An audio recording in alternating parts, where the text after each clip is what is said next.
this property was proposed for 220 homes and an 18-hole championship golf course. And it raised a lot of concern, obviously. There were lawsuits by neighbors. There was intervention by Chris's organization, the Connecticut Fund for the Environment, to protect the water quality that this property is so important to. And that went on for years, and it was a terrible battle, a 15-year battle, really. So once that was over, sort of the question is, well, what do you do now? You won that battle. The economy doesn't support that sort of development anymore.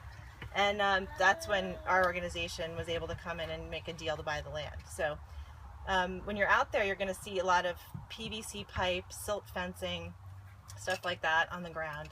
And that's all remnants from the developer who came in with huge trucks and, you know, tore open roads so they could get in and do their testing and planning process. So you'll see a lot of the evidence of that still there. So that's sort of the way back story. Okay, I think we're ready to go. Behind you is a species, one of the species of concern that live here. That's native prickly pear cactus. And it is a fairly large stand. And in July, there are beautiful yellow blossoms on this cactus.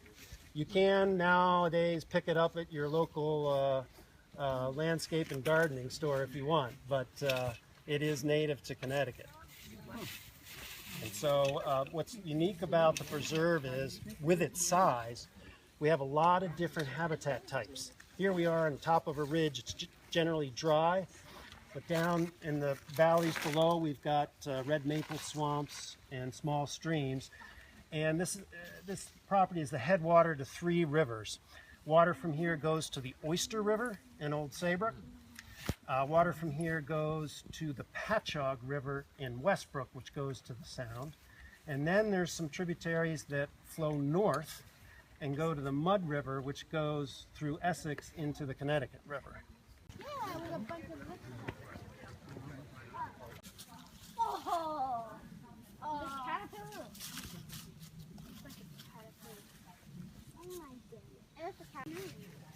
There's a paved Ingham Hill Road on the, if you keep going south, there's a paved Ingham Hill Road in Old Saybrook, and then if you keep going this way north, there's a paved section of Ingham Hill Road in Essex. This is the unpaved section, and according to the town of Old Saybrook, they have yet to officially abandon it, so it is still a town road, and the Essex portion is still a town road. Yeah, yeah. That's a tiny puddle can actually be a problem for some wildlife.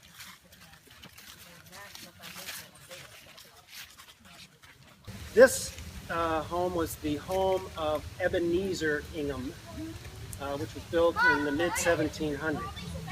And so the family farmed this area as well as lumbered it.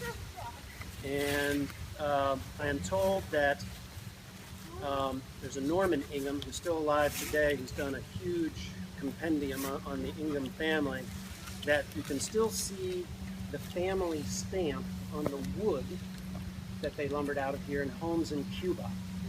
This very large semicircular wall here, that's very tall. I think this is probably the largest original stone wall of its kind in Old Saybrook. But I've been told by some historians that this is the area where the livestock was held, what's called a sheepfold. And the barn's entrance may have been right here, going into the barn. So this is my favorite stone wall in the whole place. I think there's about roughly 30 miles of stone walls, mostly on the east side of the preserve. And we're only going to see about 10% of it today.